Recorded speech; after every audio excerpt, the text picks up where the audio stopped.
Assalamu alaykum, hörmətli televizor görgüçülər. Dünya Uyğur Qurultayı Tor televiziyasının günlük xəbərlər proqramımıza xoş gəldinizlər. Mən İftixar Abdurşid.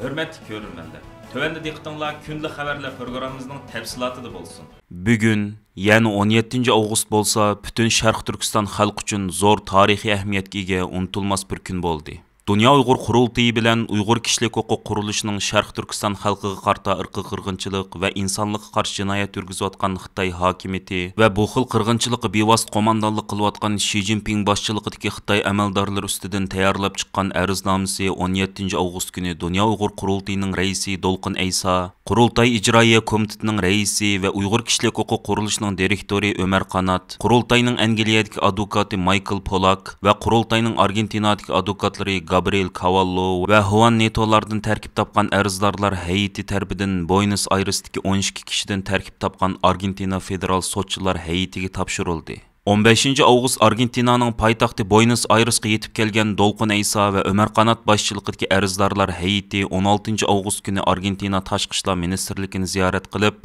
Argentinaning Osiyo ishlariga mas'ul muavin tashqi ishlar ministri va boshqa munosabatli amaldorlar bilan ko'rishib, ularga mustabid Xitoy hokimiyatining Sharq Turkistonda Uyg'urlarni asos qilgan yerli xalqlarga yurgizayotgan irqiy qirg'inchiligi va insoniyatga qarshi jinoyatlari haqida tafsiliy ma'lumot bergan. Shundaqli shu kuni ular yana Buenos Aires shahrida siyosiy arboblar, kishilik huquq tashkilotlari va ommaviy tashkilotlarning mas'ullari, shundaqli har qaysi diniy guruhlarning vakillari bilan keng doirada uchrashish ilib berib, ularga Sharq Turkiston va Uyg'urlarning navbatdagi vaziyat haqida ma'lumot bergan edi.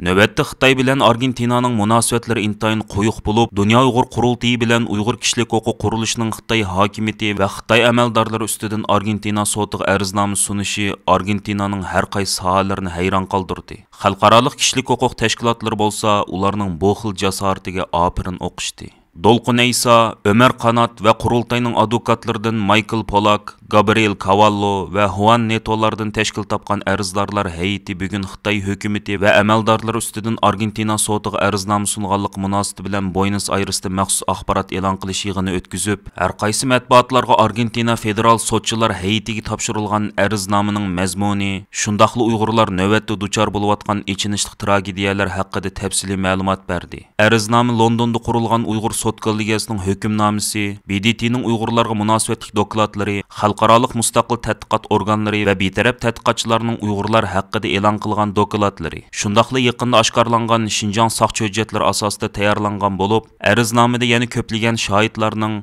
bo'libmi lager shohidlarining guvohliklari tafsiliy o'rin olgan. Ariznomaning sunilishi bilan Uyg'urlar masalasi ancha to'nilib ketmagan Argentinada Uyg'urlar masalasi biroqli Argentina matbuotlarining qiziq temasiga aylandi. Dünya Uyğur Qurultayıning raisi Dolqun Aysa apandim axborot e'lon qilish yig'inida mundaq deb ko'rsatdi. Argentina sotiga sungan ariznomamiz Uyg'ur xalqining uzundan buyon davomlashgan adolat va mas'uliyatni surishtirishdagi hal qilg'uch qadami bo'lib hisoblanadi. Ko'p yillardan buyon Uyg'urlar Xitoyning irqiy qirg'inchiligiga qarta qaror va hukm chiqarilishi uchun xalqaro qonun va adliya mexanizmiga tayinib keldi va bu yo'lda izlandi. Argentina sotiga sungan shikoyatimiz Uyg'urlarning rasmiy bir davlat ichi sot mahkamasida ovozini anglatishdagi tarixiy fursat bo'lib qolg'usi. Dünya Uyğur Qurultayı İcroiya Komitetining raisi va Uyghur Kişilik Hüquq Quruluşunun direktori Ömer Qanat apandim axborot e'lon qilish yig'inida qilgan so'zida bizning Argentina sotiga sungan ariznomamiz shuni ro'shan ko'rsatib berdiki, insoniyatga qarshi jinoyat ishlagan zo'ravon hokimiyatlar jinoiy javobgarlikdan aslo qochib qutula olmaydi.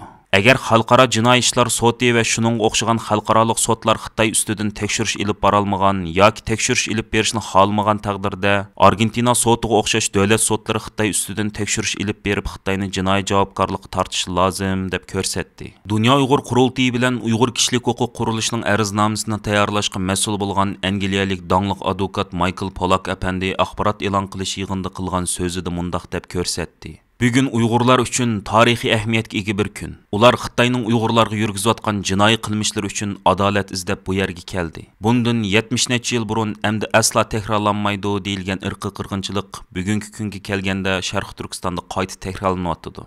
Xitoy bugun Uyg'urlarga qarshi irqiy qirg'inchilik va insoniyatga qarshi jinoyat ilib berish orqali Uyg'urlarning mo'l madaniyatini va Uyg'ur kimligini tubdan yo'qotishga urinayotdi. Biz xalqaro jamoatchilikni Argentina sotiga topshirgan ariznomamizni qo'llashga va Uyg'ur kimligini qo'g'dab qilish uchun siyosiy jihatdan texmo aktiv harakatga o'tishga chaqiramiz. Michael Polak әпәнді сөзді яны Xitay bilan Rossiyaning BDT'deki daimi a'zolik salohiyatidan va veto qilish huquqidan foydalanib xalqaro sotlarni palash olg'a tushirib qo'yganligini. Bu sebepten xalqaro jinoiy ishlar sotining Uyg'ur irqi qirg'inchiligi haqida tekshirish ilib berishni izchil turda rad qilib kelganligini. Shuning uchun Uyg'urlarning bugünkidek davlat sotlariga ariz sunish zaruriyatini his qilganligini alohida ta'kidlab o'tdi. Ondaqda Dünya Uyghur Qurultayı bilan Uyghur kishilik huquq qurilishi Xitoy ustidan ariznoma sunish uchun nima sababdan Argentina sotini tanladi?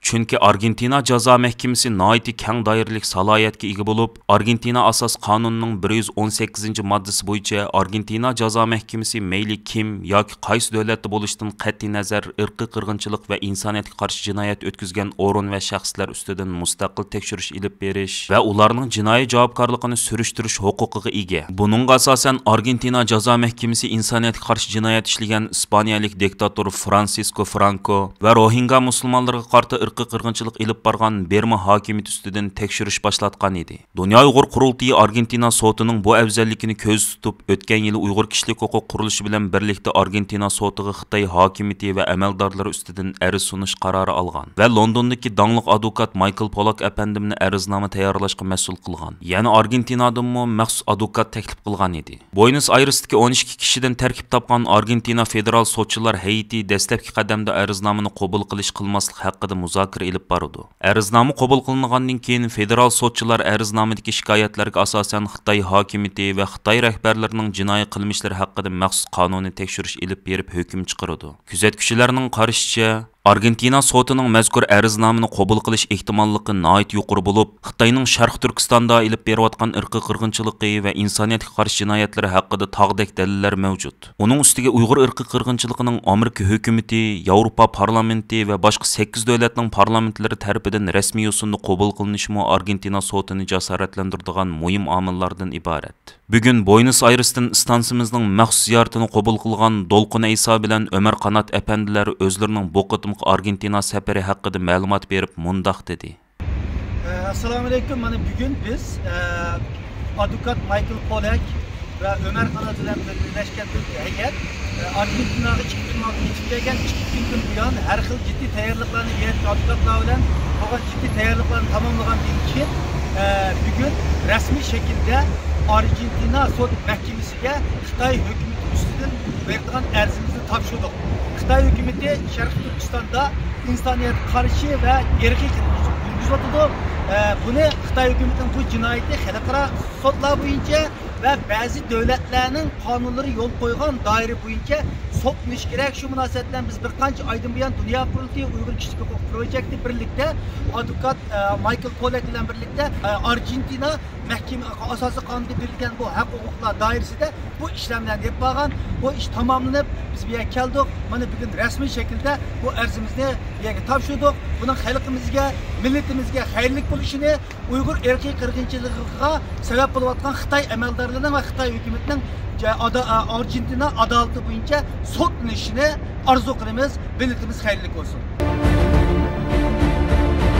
Birleşken Devletler Teşkilatı'nın alayda tekşürgüç amaldori Tomoya Obokota tarafidan e'lon qilingan mecburi emgakka doir muhim dokladda Xitoy hukumatining Uyg'urlarni mecburi emgakka selayotganligi xulosalab chiqildi. 16 avgust kuni e'lon qilingan hozirgi qulluqning shakllari nomli dokladda tövendikidek iboralar o'rin olgan. Alayda tekshiruvchi Xinjiang Uyg'ur Abnum rayonida Uyg'ur, Qozoq va boshqa oz sonliq millatlarni majburiy emgakka selish yuz beryotdi deb yakun chiqarishni muvofiq deb qaraydi. Alayda tekshiruvchining qarashicha, taraflarning qilayotgan emgakining majburiy xarakterini ko'rsatib beradigan majburiy emgak ko'rsatkichilari nurg'un ahvollarda mavjud. Ba'zi ahvollar hatto ularni qul qilishdek insoniyatga qarshi jinoyatni tashkil qilishi mumkin. Mazkur portlatqich doklad aslida BDT kishilik huquq kengashining bu yil sentabrda ichiladigan 51-navbatlik yig'in uchun tayyorlangan doklad bo'lib, uningdagi bu keskin iboralar kuchli diqqat qo'zg'adi. BDT alayda tekshiruvchi amaldorining bu dokladi BDT kishilik huquq oliy komissari Michel Bachelet BDTning Uyg'urlar haqidagi tekshirish dokladini e'lon qilishni hozirga qadar kechiktirib, Uyg'ur tashkilotlari va xalqaro kishilik huquq organlarining qattiq noroziligini qo'zg'agan bir vaqtda e'lon qilingan. Michel Bachelet dokladni bu yil 8-oyning 31-kuni vazifasidan ayrilishdan burun e'lon qilishga va'da qilgan. Biroq uning vazifasidan ayrilishiga 2 hafta qolgan bo'lsa-mu,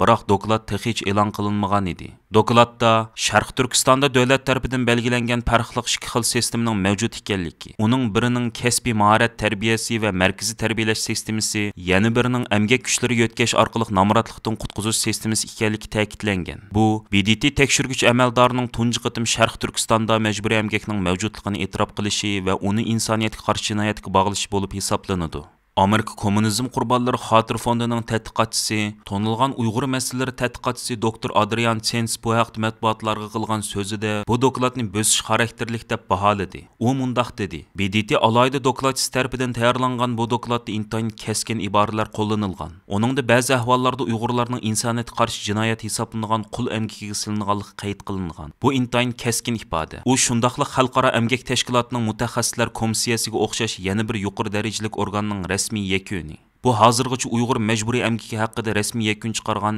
eng oliy organ bo'lib, bo'sish xarakterlik natija hisoblanadi. Adrian Chens apandining bildirishicha, bu dokladning yana bir muhim aloydiligi bo'lsa, BDTning majburiy emgak masalasi bo'yicha doklad tayyorlaydigan alayda tekshiruvchilari favqulodda huquq berilgan kishilar bo'lib, ularning dokladni e'lon qilishiga hech kim to'xtalg'ulik qila olmaydi ekan. Adrian Chens mundaq deydi: bu to'lim ahamiyatli, chunki majburiy emgak masalasidagi alayda tekshiruvchilar favqulodda huquq berilgan kishilardir. Dokladlar odatda nihoyatda jimjit tayyorlanadi. U Michel Bachelet ishxonasi tayyorlaydigan dokladga o'xshamaydi. Ular Birlashgan Davlatlar Tashkiloti kishilik huquq oliy komissarligidan mustaqil. Shunga bu Uyg'ur majburiy emgakining mustaqil holda dalillanishi, yana kelib maxsus majburiy emgak masalasi tadqiq qiladigan alayda tekshiruvchi tarafidan dalillanish bo'lib hisoblanadi. Dunyo Uyg'ur qurultiyining raisi Dolqun Aysa apandi bu vaqtda matbuotlar qilgan so'zida BDTning alayda dokladchisining Uyg'ur majburiy emgaki haqidagi xulosasini qarshi olish bilan birga bu yakunning intayin muhim paytda e'lon qilinganligini va buning Michel Bachelet ustidagi besimni qattiq kuchaytirib dokladni e'lon qilishga majburlaydiganligini bildirdi. Diqqat qo'zg'aydigani, BDT alayda tekshiruvchisi Xitoy hukumatining Uyg'urlarni majburiy emgakka, hatto insoniyatga qarshi jinoyat tashkil qiladigan qulluq silayotganligi yakunlangan. Bu doklad e'lon qilinishidan texi 4 kun burun, ya'ni 12 avgust kuni Xitoy hukumati xalqaro emgak tashkilotining asosiy xitobnomasidagi majburiy emgakka qarshi turishga munosabatlik 2 moddasiga qo'l qo'yib ma'qullagan ekan. Xitoy tasdiqlab qo'l qo'ygan moddaning biri bo'lgan 105-modda dal davlat qo'llashidagi majburiy emgakka qarshi turish uchun loyihalangan ekan. Xitoy doiralarining navbatda BDTning bu alayda dokladiga qandaq inkos qaytardiganligi diqqat qo'zg'amoqda. Aziz ko'rurmanlar, yuqorida diqqatingizga Dunyo Uyg'ur qurultiyi to'r televiziyasining kunlik xabarlar programmasini sundik. Keyin qitimliq sonimizda ko'rishaylik. Aman bo'lgaysizlar. Stansimizning YouTube kanaliga a'zo bo'lishni unutmang. Xayr xo'sh.